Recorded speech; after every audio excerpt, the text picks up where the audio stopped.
ছাত্ৰ-ছাত্ৰীসকল বিবৰ্ধন হৈছে যেতিয়া এটা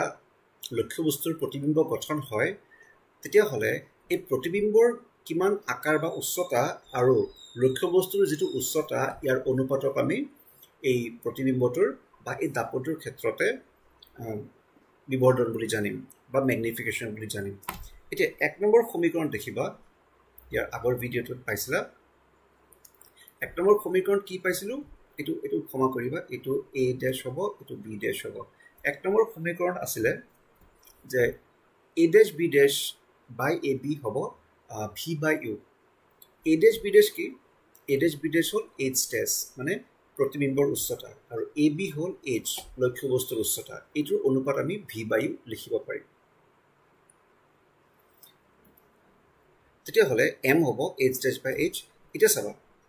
যেহেতু a dash b dash উল্টা হৈ আছে তো a dash b dash উল্টা হৈ আছিল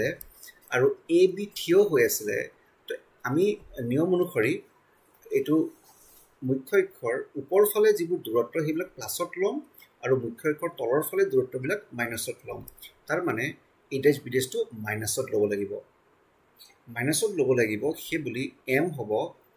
h dash by h বা আমি এটা লিখিব পাৰিম a dash b dash by ab হ'ব minus v by u a dash b dash by ab কি হয় h dash by h হ'ব minus v by u ইয়াকে আমি m বা এই দাপনটোৰ ক্ষেত্ৰৰ বিবৰ্ধন বুলি জানিম এটো কথা মনত ৰাখিবা পইণ্টটো বিবৰ্ধন যদি প্লাসত হয় তাৰ মানে বিবৰ্ধন যদি প্লাসত হয় তাৰ মানে যেটো